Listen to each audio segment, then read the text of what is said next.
want to do is, I've got all of our ingredients right here.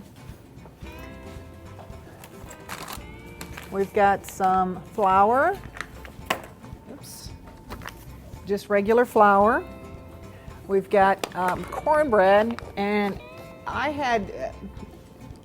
because I had this recipe with the baking powder, the salt, and the baking soda in there, I had to get the plain cornmeal. There's like 8 million varieties of self-rising cornmeal, yellow, white, big bags, little bags, whatever.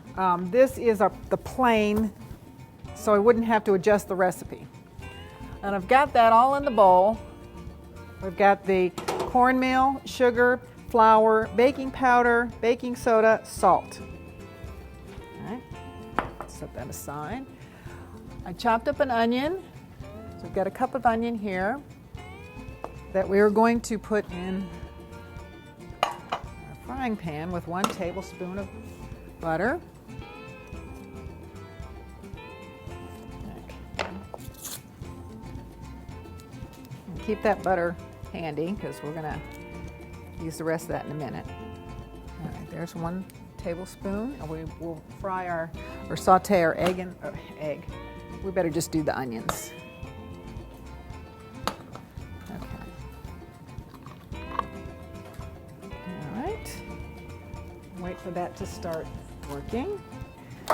And whenever you use butter and flour in your food processor, you want to have the butter cold because it incorporates a little bit better. So we'll put our dry ingredients in here. The butter is unsalted. There's our cornmeal, our flour, our sugar, our baking powder, our soda, our salt. Everything we need, and our butter.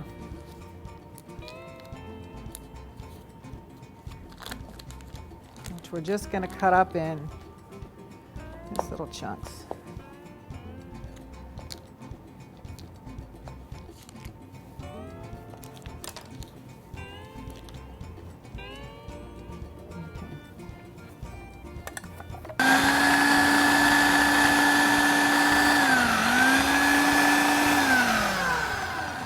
You just want to do this so that you don't have any big hunks of butter in there.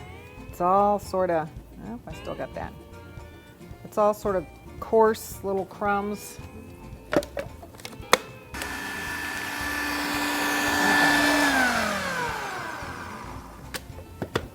Okay. That's better. So now we got our butter all incorporated in here, no big lumps. We're going to go ahead and chop up our basil. Get the rest of this going. Since we've got our dry ingredients, we've got our onion, we've got our pan ready.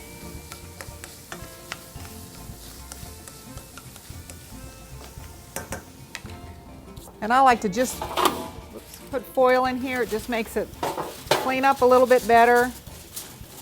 It also makes it easier to cut it into pieces because you can just lift it right out. We've got our foil. And if you feel like you want to spray the foil, go ahead. If you don't, you don't have to because you can always peel it off. Okay, there's our pan ready. Our corn goes in later, our red pepper, our basil. Here's our eggs and our buttermilk. And I believe it calls for 1.5 cups.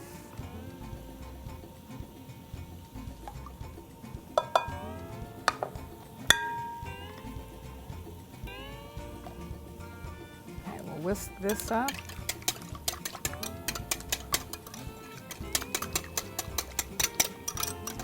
Okay, so we got that ready. This is a roasted red pepper I got out of the Olive Bar. I thought that would be a little bit easier than trying to get a jar, but if you happen to have a jar of the roasted red peppers,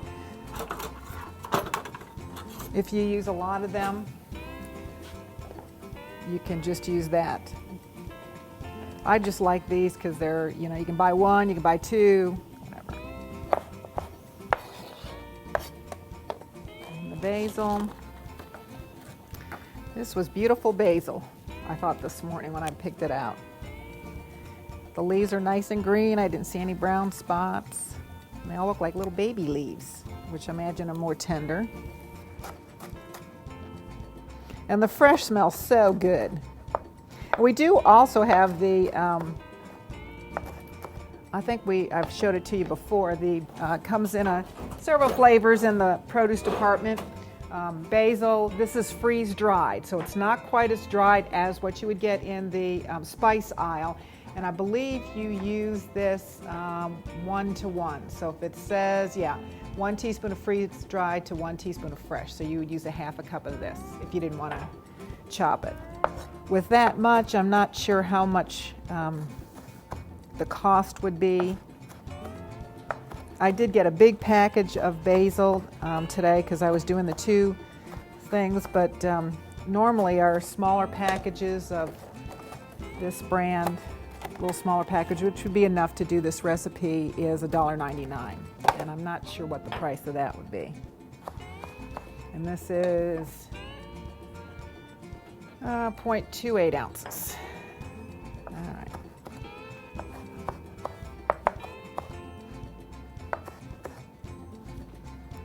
Busy talking and not want to watch what I'm doing. Okay, there's our red peppers, our basil, our onions are done.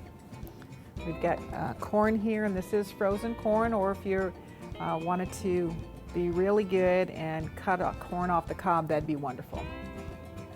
All right, we'll take our bowl here. Make sure that's whisked out. And we will put in our dry ingredients.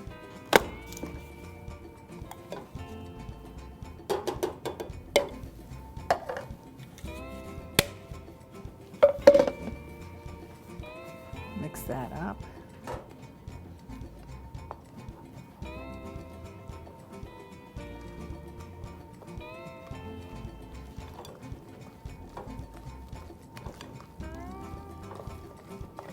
Okay. Then we're going to add our basil and our red pepper.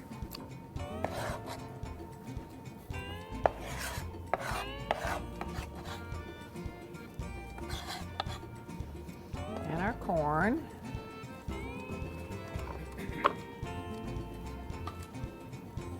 and our cheese,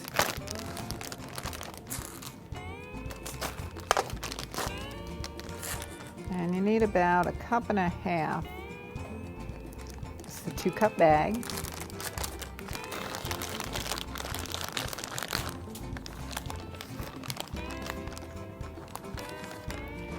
Close enough. Guess you can eat the rest of that. Because what would you do with that little 1/2 cup of cheese?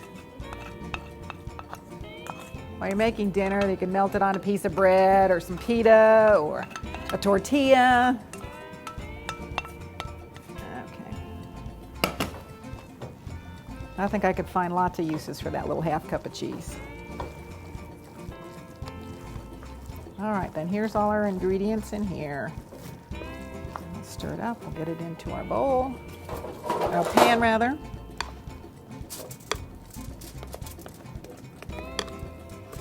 I thought this looked really colorful.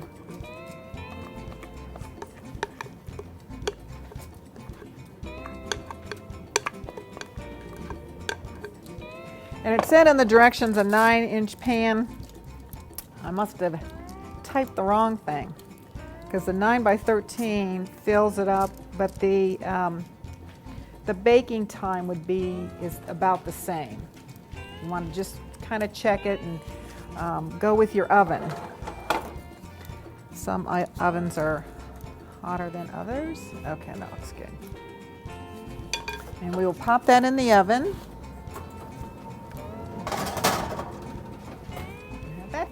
But it's still nice and colorful.